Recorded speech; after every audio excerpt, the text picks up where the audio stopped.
Hello. I want to welcome you again to another opportunity to learn. It's going to be a week of learning, another week for you to learn how to do things, to learn how things work. And welcome to Learnosphere, a place where we learn how things work. It has to do with your business, your finances, your life, your purpose and vision. And I'm excited to have you here another week. And as a follow-up to what we learned last week, it was just an amazing opportunity where we took time to have a deep dive into some of the thoughts that backs up some of the most extraordinary outcomes that different people around the world have. The whole idea of learning is to improve yourself. And then that you that has been improved will now apply it to whatever it is you're doing. We've looked at how to learn from books. And last week, we took time out to learn how to learn from the job you do, your business, your office work, whatever it is you're doing, how to learn from there. See that as a school, a learning place, where you learn to document findings and express yourself in a unique way. And one of the things we said is the fact that nobody pays you more than you. Nobody will ever pay you. Anywhere you work, you will always be underpaid. And that the only work that pays you in full is your value that you have really developed, and you express them through your dreams. Now, I want to bring some important information to your attention. We've done some study alongside some statistics we've gathered from some other sources about the fact that a lot of people who retire from work barely have enough to live the normal life that they lived while they were in active service. So whether you're watching me online or you are just part of our audience, whether you're joining me in Africa or globally, it doesn't matter where you're joining from. Because I've spent over 20 years in the service of an organization that gave me opportunity to learn how things work, I was always wondering what happened to those who come out of their work. Why is it that 2 years down the line, they can't live a normal life? And some even get sick very much more quicker and die. So statistics have shown over 75% to 80% of those who retire barely can live a normal life like they used to do. You know why? Because they retired instead of transiting. That's why I said to you today, you need to completely remove the word retire from your dictionary. It simply means you are tired and you are tired again. You are tired and you're tired again. Tired means used and reused. And ultimately no more useful. So why should you retire? Instead, say to yourself, I'm not going to retire. I want to move to another level. I want to transit. But you cannot transit without transforming. And one of the things that determine how much you become of a successful person is based on how you talk to yourself, how you see yourself, how you define things. Like my mentor would say, life does not reward you according to your effort. Life rewards you according to your definition. Who are you? What do you say to yourself? Because you defined and called the post-work or post-job era as retirement, you become exactly what you say.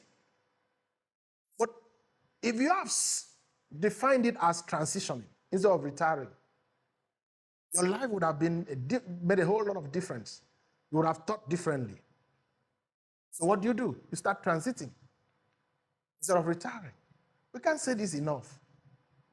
And the question is, amongst all those that have worked in different places, as long as it is not your dream, one day you're going to get out of that space. You will leave the space. Either you retire like you've always done, or you resign, or they sack you. It happens during the 2020 COVID era. All over the world, several people lost their jobs. And you would think that should have been a defining moment for many people to rethink their lives and live their lives from first principles by becoming creators and being in charge of the system.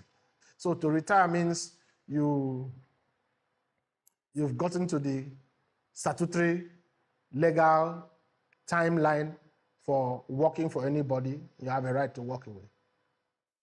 Sometimes you may not be up to the age of retirement, quote and unquote, as defined by the different government regulations. Different countries have different retirement age, and also depends on the kind of work you do. I mean, if you're a footballer, 40 you're too old to play football, right? At 40, you're already too old to play football. Yeah, so that's why you hear them announce retirement. And look at a lot of the footballers, when they left that space, because they didn't improve themselves.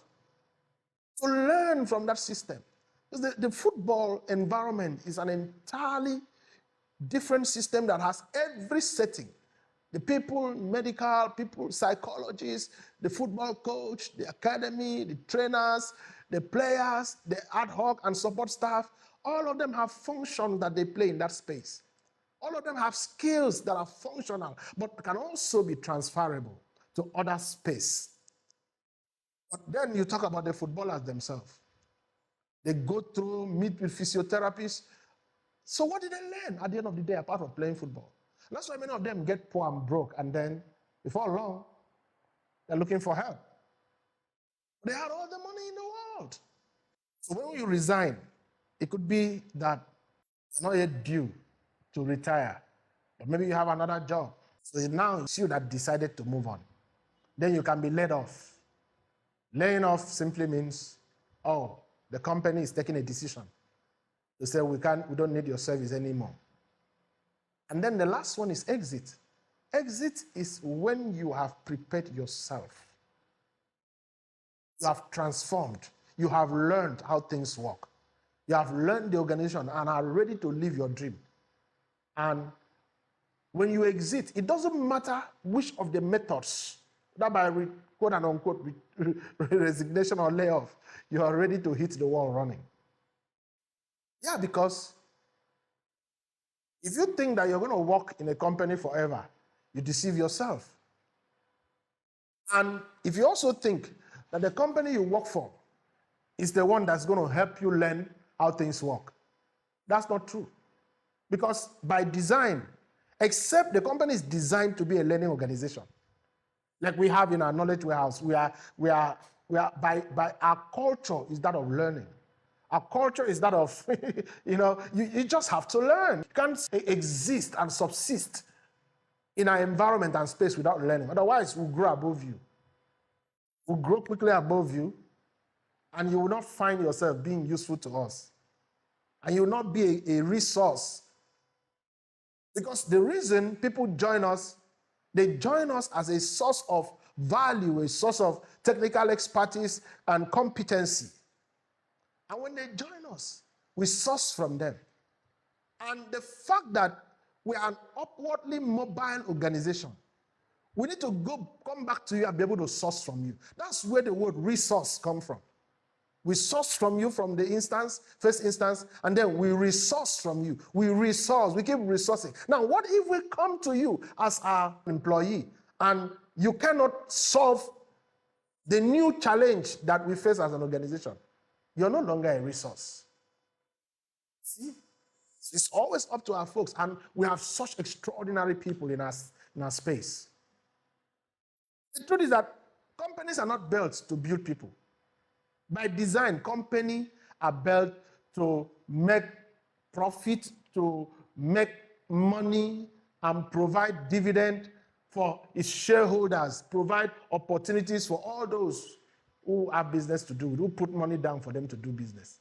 So nobody is going to be responsible for your development, for your growth, for your passion. And whenever any organization trains any individual, they do so to the extent that your training is useful for what you're doing for them, but never for what can help you become a better person. Because their mandate is to meet organizational goals and targets. So when they train you, even when they train you, they only train you to get their job done, not for you to be better. If you are better, it's to the extent that it helps you do their work. And many times those trainings, when you leave those spaces, can be useful to you. Because many of them are basically functional training that has to do with the particular task-oriented training. You can check this anywhere. Some of the training, over 90% of the training you get in your job are geared towards the particular task they give you. And a lot of times, people's skills in their job becomes old and obsolete when they leave their job because they are not being trained on leadership. They don't learn leadership. They don't learn skills that is required to fulfill a life. They don't learn how to negotiate, how to do most of these other things that are useful to your dream. And because the requirement of the job does not consider your dreams, who you become, your vision, the interpretation of visions, how to understand system thinking, how organizational structure works, how finances move, how relationship with your shareholders and all of those things happen. Doesn't consider all those things. It considers what is required for you to do that particular task and get it done very well.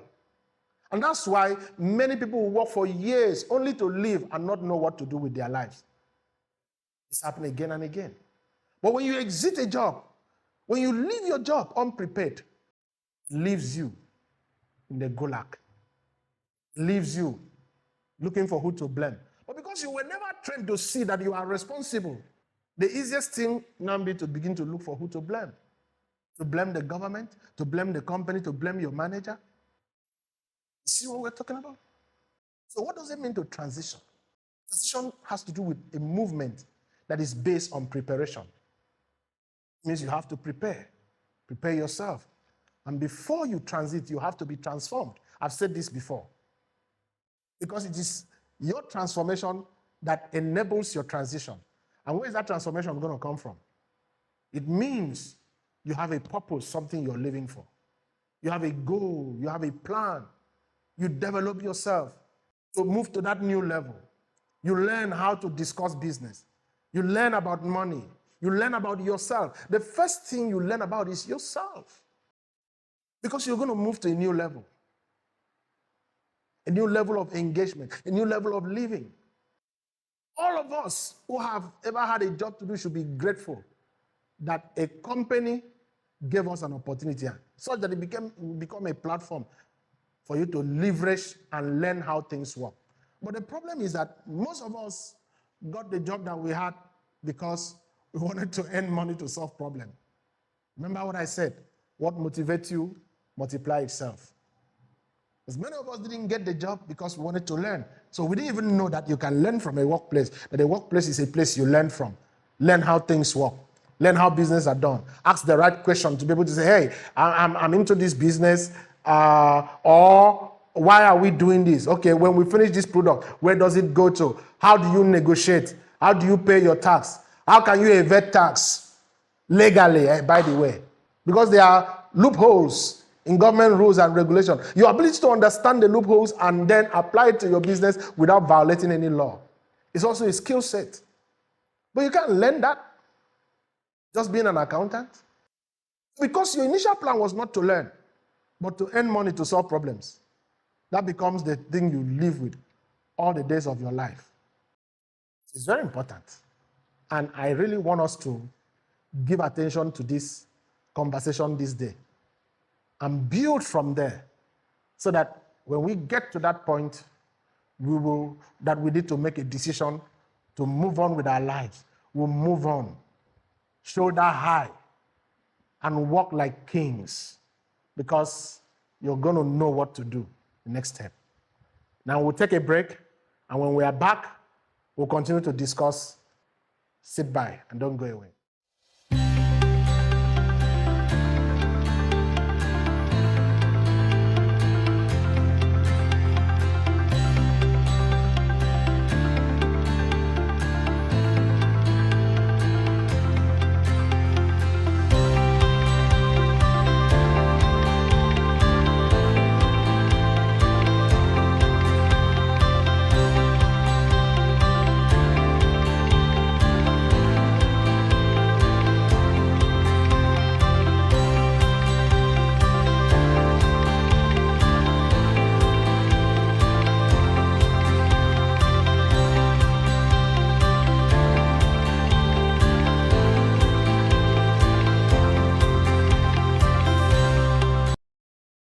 Hello, welcome back from the break. I'm sure you've learned quite a lot. And our desire is to have you learn how things work and then apply it to yourself. And be in charge of your life and set necessary goals to develop yourself while you work, while you are at that job. Because every business place is set up for a purpose. And a typical business is made up of several different, work centers working together to become and to deliver value to an end user. Let's say you're working in a manufacturing plant. There is inventory department, there is warehouse, there is procurement, there is accounting, there is operations, there's engineering, you name them, all of those things. And in all of these different units, different work skills and skill sets are required to do whatever it is they are doing. Because business is much more than what you think it is. The workplace is bigger than the unit you work in. So all of these different competencies coming together to form a system that would deliver value to a customer is what a business is. So when you as an employee leave your work, many times the only thing you know about is your unit, and that cannot be valuable to the society. Just what you're doing alone can't produce results. Because as such people who leave such jobs without being prepared by reason of them understanding how the entire system works, it's the reason many people retire and lose their life. By losing their life means they have nothing to offer the world. And it's even more worrisome because many of them live with so much money. And over 90% of them lose 90% of the money in less than 2 years. Quicker than they earned it. And if money leaves you quicker than you earn it, then you are a candidate for poverty. And the reason is because you never really, had the right exposure to business. Have you seen people leave work, retirement, they want to start a business? Money doesn't do business. Of course, when they do whatever it is they do, they'll tell, and if it didn't work, you know what they say? They say to you, well, the business failed. Oh, I started this business, that business failed. No, sir. Businesses don't fail. People fail. And I have something nice or something beautiful to say to you. So even though businesses don't fail, it is people that fail. I dare to tell you that people don't fail, but they just don't know enough to structure themselves and their business to produce the right outcome. They don't know how money works. They don't have the real exposure to businesses and how it works, how customer relations work. Have you been to a shop, a supermarket to buy something, and you don't ever want to go back there? Have you been to a hotel? You can tell the quality of the spirit of the owner of those business or the people running the business by the frontline officers. They don't learn these things. The guy who checks you in doesn't care if you have food on time in some hotels. Of course, we have very beautiful hotels around the country. So now that you are out of that job, and even when you go to start to do it, you become disabled and unable to run a functional business because you didn't learn how to. And when someone wants to drive a car, you have to learn how to drive a car. If someone wants to fly an aircraft, he has to learn how to fly an aircraft. How come people want to start business and they never learn how to start business? And if they must learn, they go to school to learn business administration. No, you don't learn business administration in school because the people teaching you are not administering any business. You've got to learn from systems that are doing the business. First, it was your workplace, or you get a mentor that is already in that space and doing the same thing you are doing. Because the whole idea is, what can you do to prepare yourself to do whatever it is you're doing? Because this thing, all these things we are saying. So when I say learn, our focus is on you, what you can become, what you can do to make yourself function, what you can do to make yourself run that business, what you can do to make yourself invest that money. The same thing people say that investment is a scam because they don't learn how investments work. They carry their money, give somebody, and the person carries the money and run away because they want to multiply money. They don't know that money grows. Wealth takes time to grow. Money takes time to grow. Even business takes time to grow. But they want it now because they didn't learn. But they are adults. It took them 25 years to become adult to work, but they want the business who has a life like them to grow in 2 weeks, 2 months, and become a global brand. But that's why we are doing what we are doing. That's why we are coming to you with this. That's why we are coming with this energy to show you how.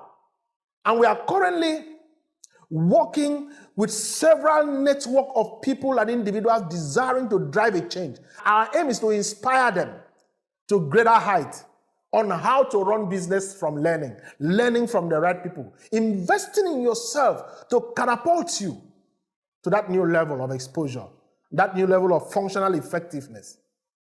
Let me ask you this. Why do you think businesses fail? Is it the economy? Is it government policies? Why do you think so? Maybe you can just go to the comment section and respond to us. And the best answer we'll hear from us. Right? Why do you think businesses fail? Okay, they don't have enough capital. Is that why? But have you noticed while you are complaining that it's not working where you are, others are doing it. So why don't you ask them? Remember I said to you, businesses don't fail. People fail. And I said people don't fail. They just don't know enough to create the results that they want. They don't know enough to activate the outcome that they expect. And so while you are in that job, you are in business, but for another person. But you didn't see it as business. You saw it as a job. You live, you go there late, you live and go there, you work and suffer, struggle all your life. So many people started misconstruing the concept of business because they don't know that even your job is business, that while you are at that job, you are in business. The reason you can't run a business is that while you work for another, you did not develop yourself to be so more useful to that person. Remember what the scripture taught? If you don't take care of another person's business, who will take care of yours? I've told you already what I learned from my mentor. Life does not reward you according to your efforts. Life rewards you according to your definitions. That's why two people can be on the same job or on the same line of business and they have an entirely different result, even though they have the same resources, even though they are exposed to the same opportunities. So what makes you successful is not the effort you're putting into that business. What makes you successful is the knowledge behind that effort, because life rewards you according to the knowledge behind your effort. Otherwise, if it is about your effort and energy that you put into the work, truck pushers and loaders, grave diggers and masons and all of these people who get physically involved in what they are doing, market women, they will be the richest. Many organizations, the closer you are to being physically involved on the job, the less money you have. But the closer you are to living the result of your learning, living in the realm of ideation, and communicating your ideas and thoughts and visions, the more you're exposed to money. So that brings me to asking you this question. Are you evolving or improving? Are you evolving? Because that's what happens to me. They started work when they were 25 years, and now they are due to leave the company at 50, 60. What has happened? They probably have not improved all those years. But they only went through an automated process of changing from one level of biological life to another. Everyone evolves. Plants evolve. Butterfly evolve. And they didn't have to do anything about it. It was just a straight process of moving from one state of being to another state. But improvement is more than that. Improvement has to do with growing from one state to a better state. Notice the difference. Moving from one state to another versus moving from one state to a better state. So it's possible that you can be evolving, but you are not improving. They can increase your salary, doesn't mean you have improved. The evidence of improvement, being numbered with higher results, and the impact that your life is making. And today, if you are just joining us to listen to us, I invite you, without seeking your permission, to disrupt your growth and to disrupt your evolution. We take you to that new level. We're tired of seeing people wake up every day, go to jobs, 9 to 5 p.m., and within 20, 30 years. And some have even bragged that they work so hard. I really work so hard. I work for this. I put in my very best. And after all these things I've done, they have let me off. They are wicked. No, you are the one that is wicked. If you're going to be rich people don't work as hard as many poor people do. If they ever worked hard, they worked hard at one time. They put in all the energy. They slept late. They worked late at one time. Develop systems, develop opportunities, put things in place so as to take the company to a level, their business to a level. And then after that, they had rest. Remember scripture? God worked for 6 days, and on the last day, he rested from all his work. God resting from his works doesn't mean God became idle. What that means is that God produced others like him, so that he doesn't have to do what he was doing before. He replicated himself. So a rich guy that you see today, work hard one time.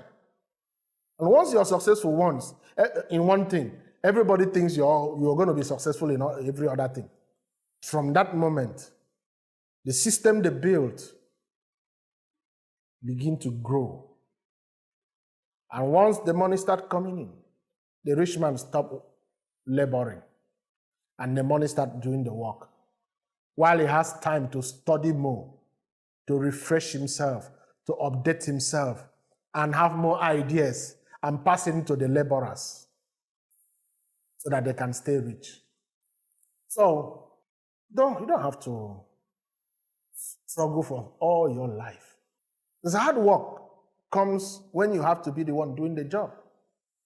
Great organizations are built around ideologies. Of course, there will always be people to do the work. But you can start from there. Even if you're working for someone, that's what I'm saying. Think about how you can create systems that instead of being physically there to do the work, other people can do it for you. Instead of being the one washing your clothes, someone can wash it for you so that you can give your attention to doing high impact activities. The hard work is when you are required to be physically present to do the work. And you will be required to be competent and be the person on site to execute the task. That's hard work.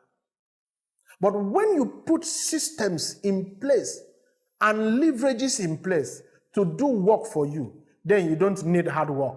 Systems and leverage begins to power your income and no longer hard work. That's what we're talking about. And you have to learn it. You have to know how it works. Your ability to build systems around your values defines how smart you are.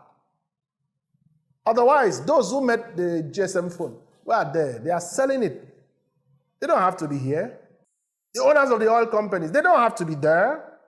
They be where they want to be. Building systems. How do you know how to build systems? After you have gotten inspiration from the life you want to live.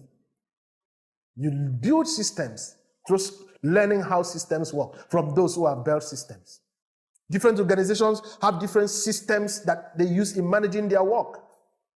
They have systems that manage their operations. They have systems that manages their finances.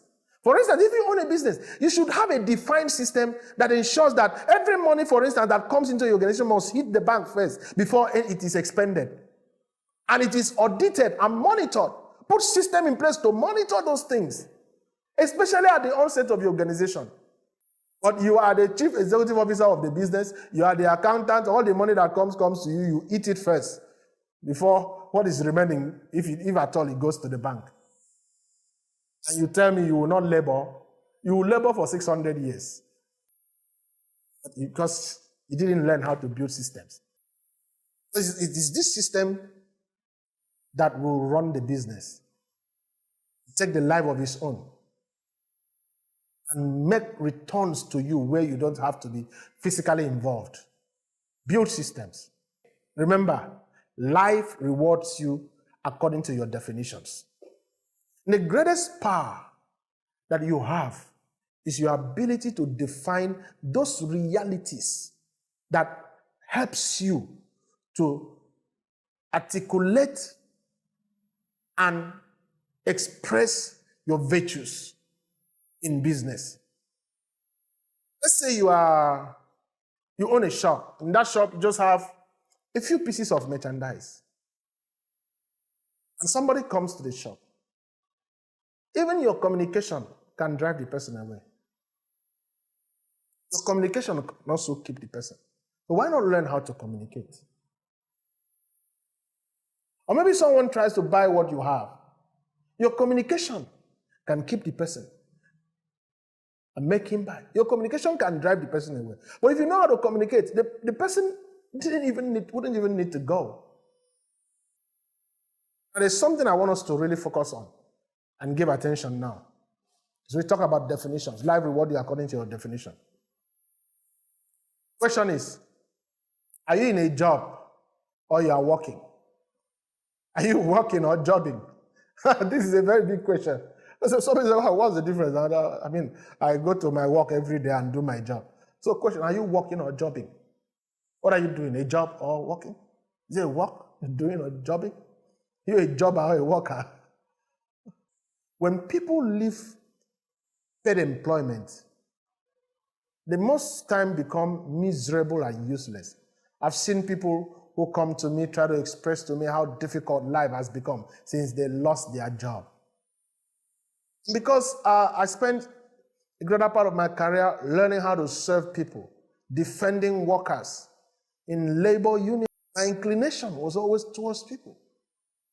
But at some point, it became very overwhelming to understand that why do people always have to be the one looking despondent?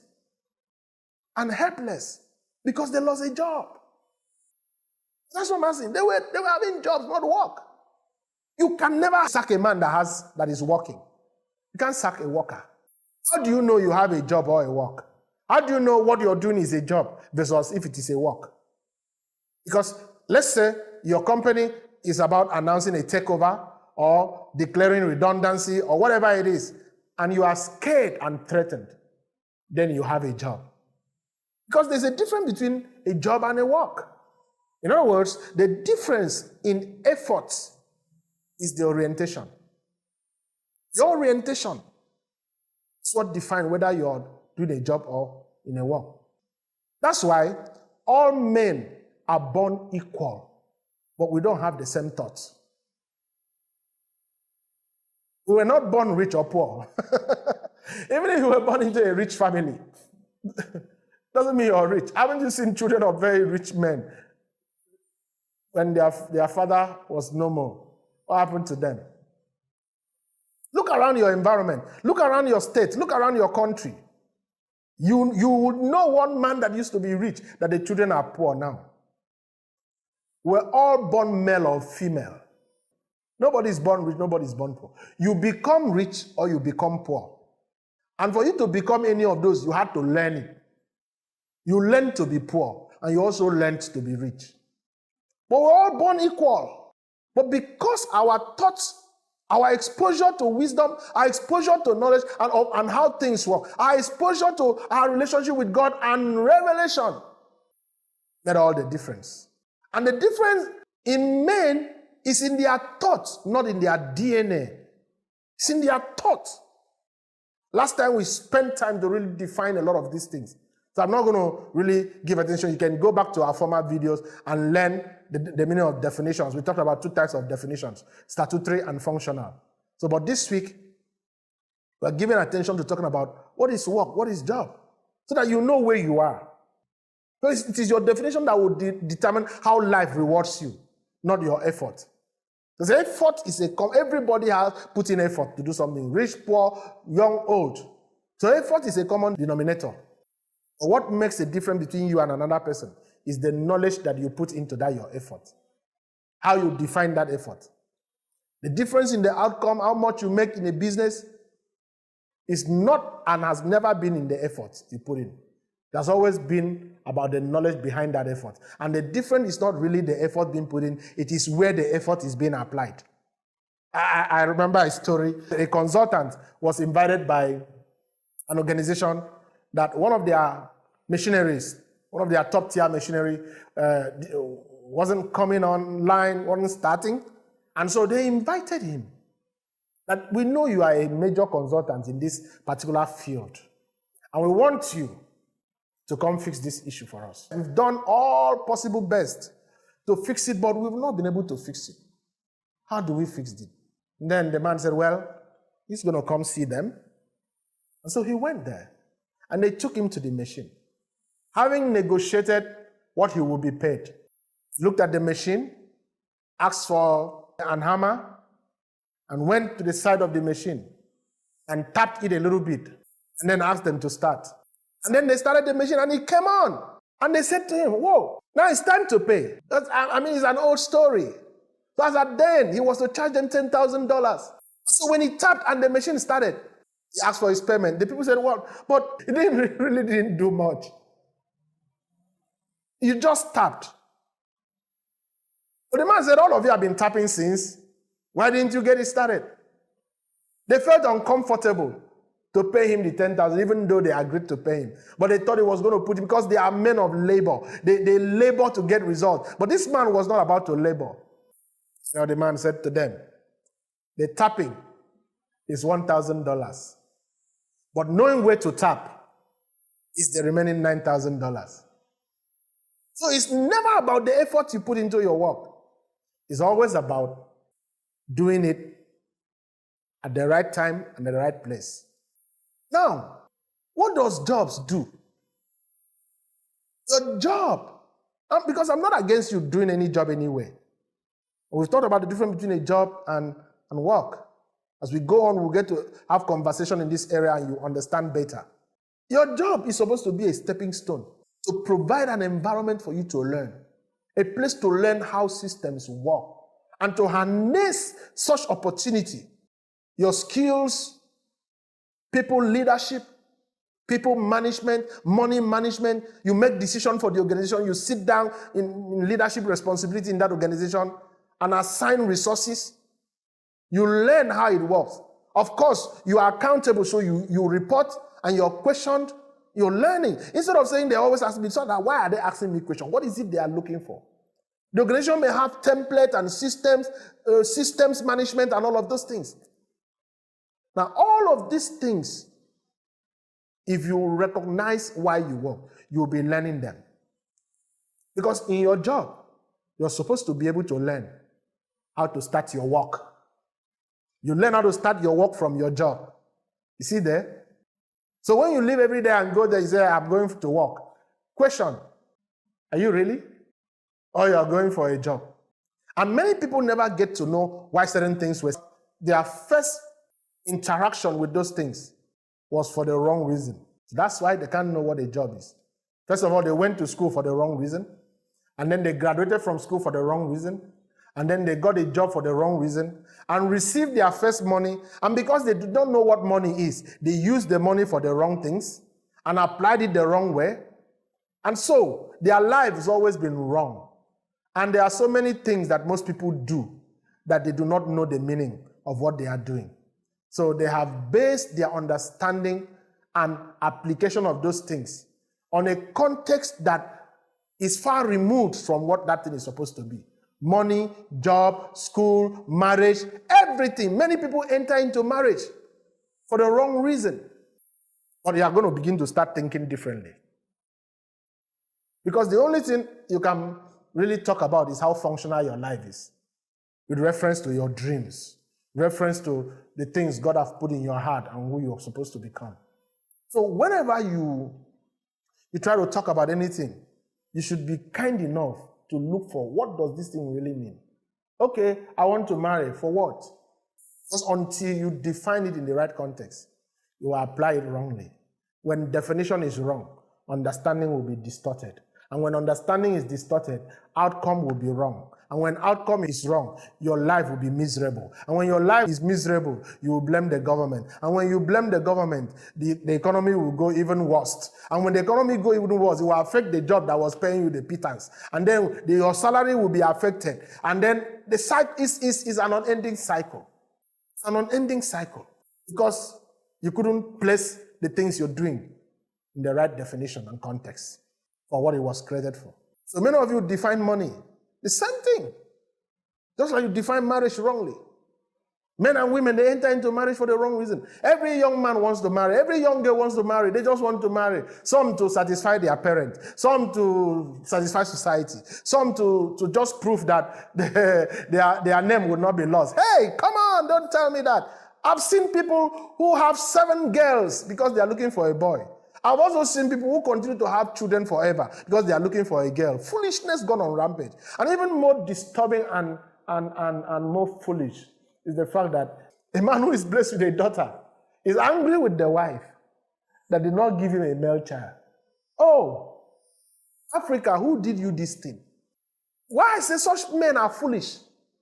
And they should be imprisoned or taken to correctional home. There should be a law that makes it an offense for a man to complain, talk less of punishing, divorcing, becoming so foolish enough to drive away the wife because the wife did not give him a male child.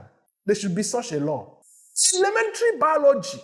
And sometimes this happens with men who went to school. Elementary biology teaches you about the XY chromosome and tells you that at any time T, it is the man who determines the gender of the child, not the woman. So why punish the woman for a crime she's not committed? And what is wrong with a female child? If you want your name to be extended, if you want your name not to be lost, write a book.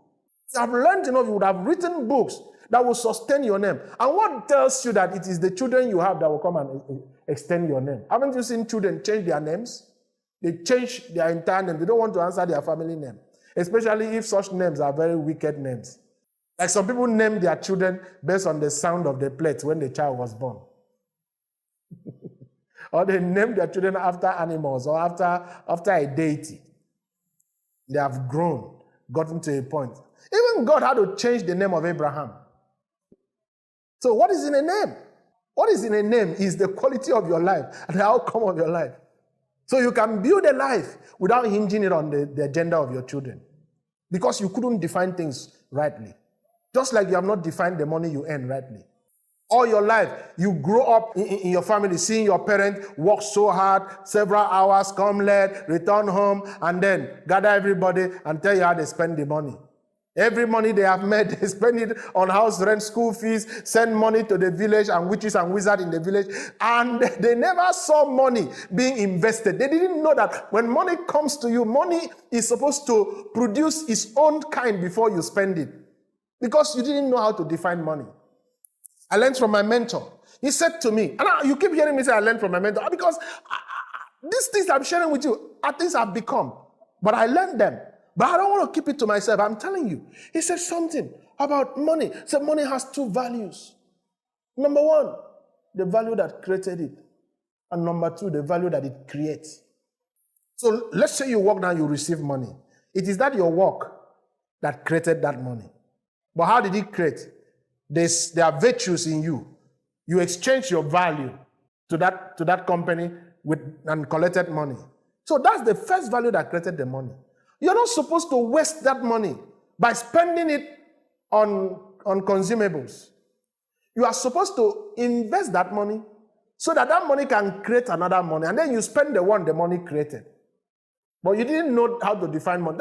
That's why when money came, you destroy money. Money started leaving you. And what did you do? You blame the government again. Of course, and I'm not excusing government here, because a day will come, we'll have a conversation around that area. But don't forget, the person who's in government was raised by the same system who was taught how money works the wrong way. Because we never learned. Nobody told us. We never knew that money can work differently.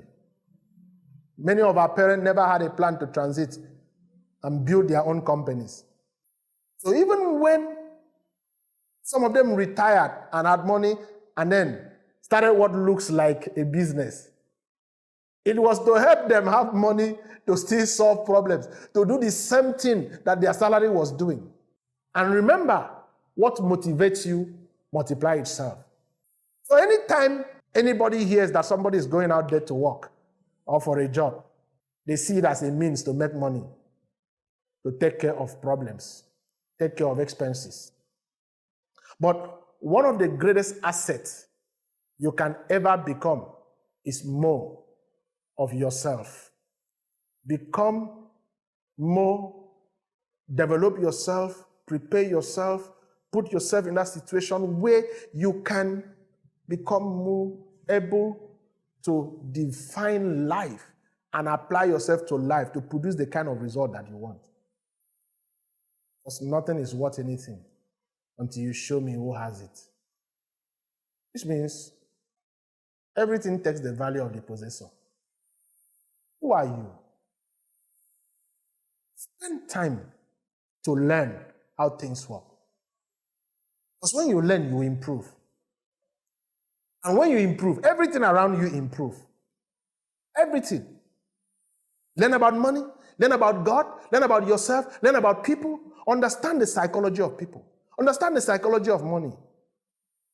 Because it is you that has been improved that will bring the necessary and required value to anything you touch. And if it is in business you go into, that same you that has transformed into a man that understands how things work, become the functional, creative person. Have enough knowledge such that anything you put your hand to do begin to prosper and be productive. That's what God said to Joshua in Joshua 1 verse 8. He said, this book of the law shall not depart out of their mouth.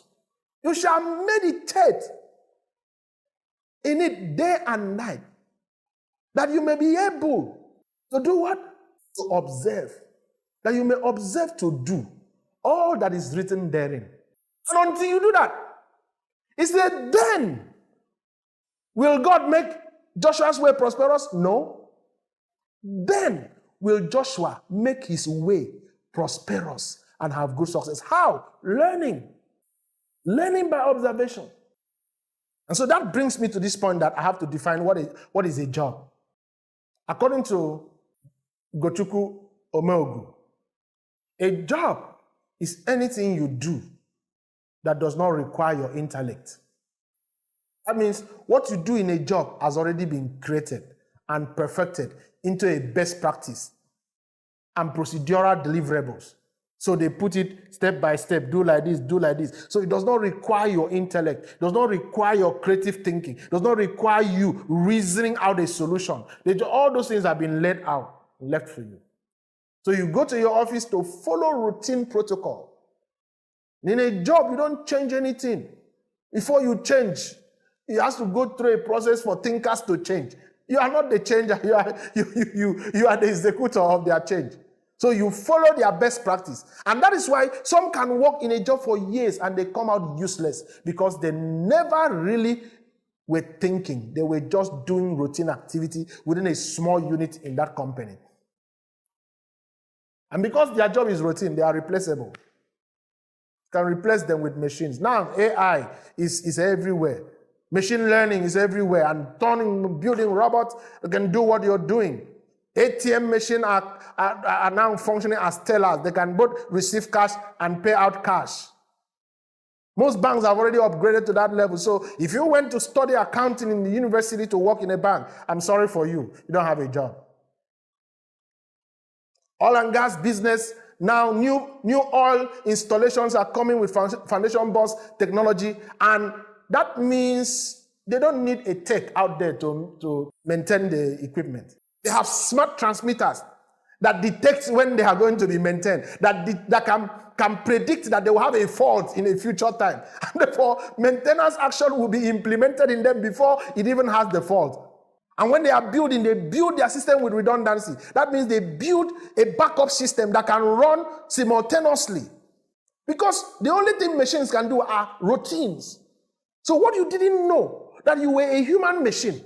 Machine can't think. Robot cannot think.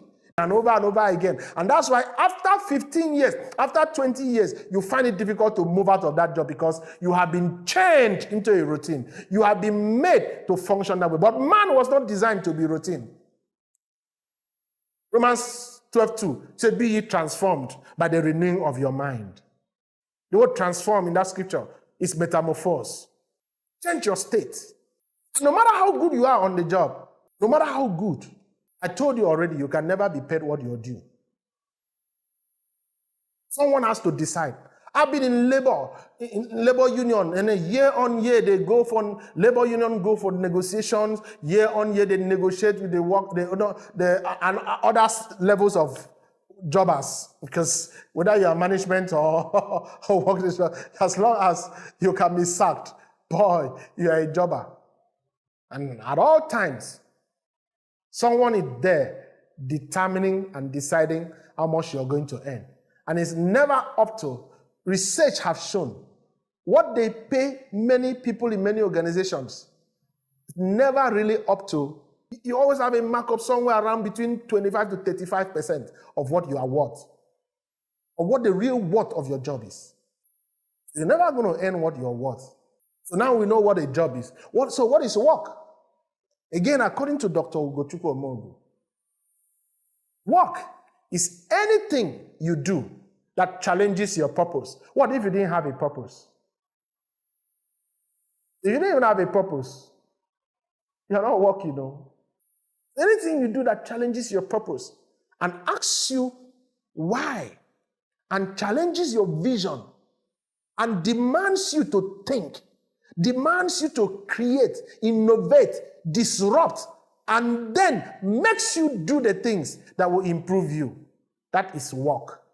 Jesus said, I must walk the work of him that sent me while it is day. The night cometh when no man can walk. And until it challenges you to improve yourself, it is not work. Because, think about it, it still come back to you. That's why great men spend time in their privacy, building themselves, learning more, learning from others. See some of these rich millionaires, they tell you how many books they read in a year. Let me advise, when you buy a book, find out the state of the writer. I've seen books from authors, and I read their book, enjoyed it, but when I met the people, I found out that they were not living the life they are writing in their books. Those are hungry men who copied and pasted ideologies without being in the field. And they're always in a hurry to write. Someone traveled to another city in the United States and met an author that is so respected. The man had written a book, 100 Ways to Make Money. And then he met this man in a hotel lobby. And the man was there begging people for money. I said, please, I need a little support. And then the gentleman said, are you not the author that wrote these 100 ways of making money? And the man answered him, this is one of the ways. So that thing you're doing in that office, in that business, does it challenge you to improve yourself? Does it challenge you to develop another capacity to do and work at a higher level? So if it does not challenge you, it is not work. So when you work, you are the best recipient of the benefit of that your work. You see there? That's why a man who works can never be threatened with sack. Because he's already improved himself to that level of usefulness that he can do other things. Because you're the one that is blessed. You're the one that is improved. The man who has a job is never improved. He has been locked into a routine. He does the same thing, so he's tired. And as you work, you improve. As you work, you grow. As you work, you become better and better. And then it becomes impossible for you to be fired from work. Because they can even ask you, leave the space, but you have carried your work. You are you. You are who you are. You are who you are. Nobody can take who you are away from you. It has to do with your dream. It has to do with your creativity. And while you were on a job, you were only applying that special creativity on that job, but the job did not define who you are. It has to do with your skill. And therefore, they cannot fire you. They can ask you to leave their premises, but boy, you go become better. Or you can be fired from a job because jobs are routine. See what I'm talking about? So if another person can be employed to replace you without your permission, what you do is just general and routine. But if what you can do can be applied to different industries, independent of your company, what you also do is a job. If I take your job off your feet, can you still make the same income? Can the skills you have developed over the years and learned help you to create a better outcome? If that is not the case, then you need to start working.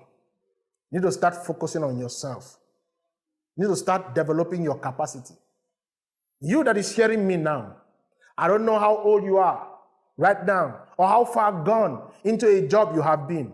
But the first step to change is to make a decision that you want to start working. Job provides that opportunity for people to make a living for their lives and help their family. And I've been a labor leader working honestly towards preserving people's jobs over a very long time. And I've seen honest people get fired. Honest. They labor, they fire them, they send them home. People who poured their lives in their jobs fired them. I've seen very smart and intelligent people, A-rated workers or jobbers, lose their jobs and they look so miserable. People with first class. And they will come to me and cry me a river.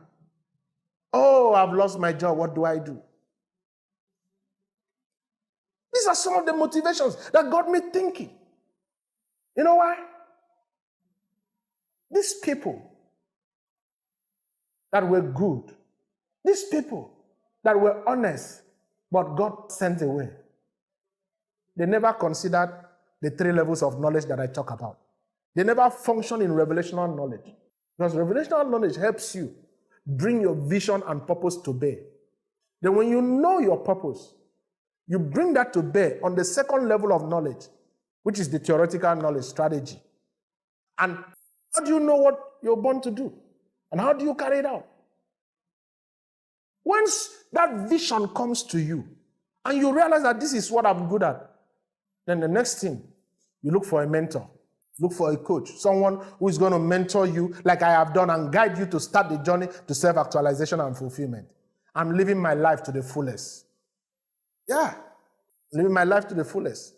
That's why I'm coming to you. And I want you to, at some point in your life, be able to say, I have put in this number of years in my job. Right now, I want to start my work. I want to show up at my workplace with my dreams and goals in mind while I contribute to that workplace, my value, not just their best practice. You contribute more than their best practice. And the problem with many is that they only put in their loyalty on their companies, their government, and the business that employ them.